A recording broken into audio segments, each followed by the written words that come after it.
We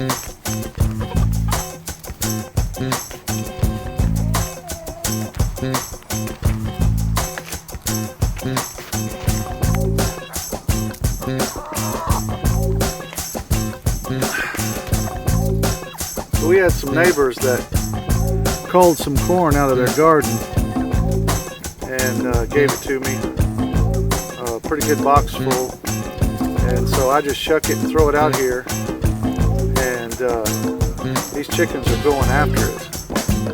They really like it. So I've thrown out several ears and they're fighting over it.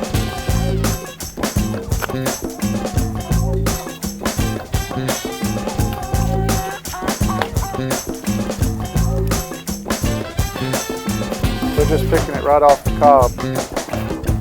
It's not dry yet, it's still fresh. And yeah, they're fighting over it. Good stuff. Good guys. There's one right there. What are you complaining about?